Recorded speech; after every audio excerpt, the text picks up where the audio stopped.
ગાય આધારિત ખેતીની શરૂઆત 2002થી ત્યાં શરૂ કરેલી અને આજ સુધીમાં ખૂબ સારા પરિણામો મળ્યા છે અને 41 પ્રકારના જુદા જુદા પાકો વાવીએ છીએ.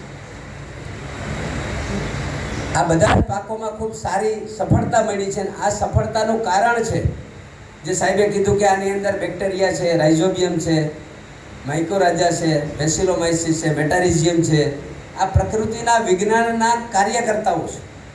તે પ્રકૃતિના વિજ્ઞાનમાંથી એક જે નિર્માણ થયેલી વસ્તુ છે કે જેને આપણે ભયંકર દવા અને ખાતરો નાખી અને આપણા ખેતરમાંથી એને નાશ કર્યો છે. ભેજવાળી જમીનોમાં ટ્રેક્ટરો હલાવીને જમીનને કોમ્પ્રેસ કરી છે. એટલે જે બેક્ટેરિયા અને અળસિયાની અવરજવર છે એ ઓછી થઈ છે. વરસાદનું પાણી પણ જમીનમાં ઓછું જાય છે.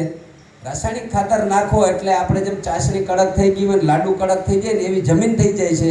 એના કારણે જમીનની અંદર જે વરસાદનું પાણી ઉતરવું જોઈએ એ માત્ર અત્યારે 13% જેટલું ઉતરે છે, જેના કારણે તળ પણ ઊંડા જાય છે.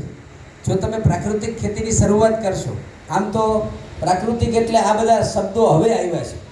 આ આપણા પૂર્વજો કરતા હતા, જે આપણી પરંપરા હતી. એ પરંપરાગત ખેતી સૌથી મોટું વિજ્ઞાન હતું કે દરેકની વાડીએ પશુઓ હતા, ખાતરની ખાડ હતી, એ ખાડમાંથી ખાતર ભરતા અને કાઢતા અને ચાસે ભરતા. તો હવે આ બધું આપણે આળસ અને કામચોરીમાં આપણી વચ્ચેથી ધીમે ધીમે નીકળતું ગયું છે. અને ખાસ કરીને બહેનોને વિનંતી છે કે જ્યારથી બહેનોનું ઇન્વોલ્વમેન્ટ ખેતીની અંદર ઘટ્યું છે ત્યારે તમને વાડી છે ને હોરવેની એવી થઈ ગઈ છે. સવારમાં બહેનો બળદગાડામાં બેસીને વાડીએ જતા અને ત્યારે જે વાડી હોય, સરસ મજાનું માટલું હોય, સરસ મજાનો લોટો હોય, ચા પીવા માટે રકાબી હોય. હવે ભાઈઓને આળસ થઈ ગઈ એટલે દવાનું ડબલું ખાલી થયું હોય ને એ કાપીને ગોળા પાસે રાખ્યું. રકાબી વિચારવી નથી એટલે પ્રદૂષણ ફેલાવવા પ્લાસ્ટિકના કપ લેવીને વાડીએ રાખે છે. માટલું જૂનું હોય, અઠવાડિયે વિચારતા નથી. 9 વાગે ચા કર્યો, 3 વાગે પાછો ચા કરે તો ટોપડી વિચરે છે. એટલે આપણી આ રદ્દી વગરનું થઈ ગયું છે.